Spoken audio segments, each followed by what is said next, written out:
Tipra Motha MLA rok poila bwkhakno assembly ni Ongkhorkha Tipra assembly speaker ni election khakoimani ferengkha salkisa swkang assembly ni MLA rok achukmani seat jai khe set khlainani bagwi phiaba khoroksa MLA ni kok khanayawi अधिवेशन chengmani abagwi chengna swkangno Ongkhorkha borok tabuk amohai halogo bam grass khatui jakha Mothani MLA rokno maniangwi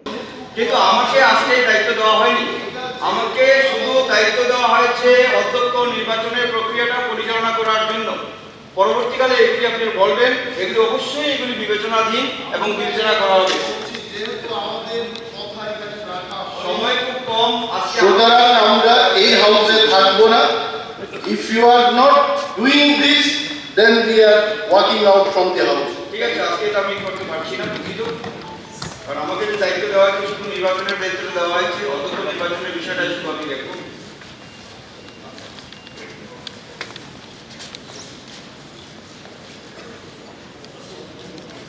শুরু করুন নির্বাচন প্রক্রিয়াটা শুরু করুন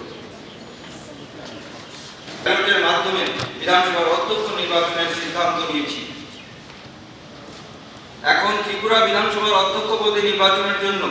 ভারপ্রাপ্ত presiding officer তথা ত্রিপুরা বিধানসভার সচিব মহোদয় নির্দিষ্ট রুল মোতাবেক ব্যালটের মাধ্যমে ভোট প্রক্রিয়া সম্পন্ন করার লক্ষ্যে বিধানসভার 1 নং নির্বাচনী কেন্দ্র থেকে শুরু করে পর্যায়ক্রমে মাননীয়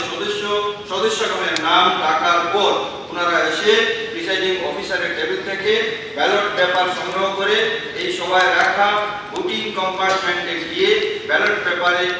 উল্লেখ থাকা ওনাদের পছন্দের প্রার্থীর নামের পার্শ্বে রাইট চিহ্ন দিয়ে ব্যালট পেপারটি নির্দিষ্টভাবে ফোল্ড করে ব্যালট বাক্সে ফেলবেন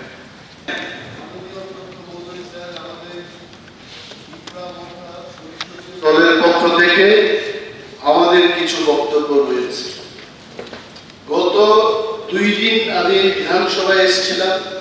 এবং আমাদের সিটিং অ্যারেঞ্জমেন্ট সম্পর্কে আমি মাননীয় সচিবের কাছে বারবার আবেদন করেছিলাম যে আমাদের এই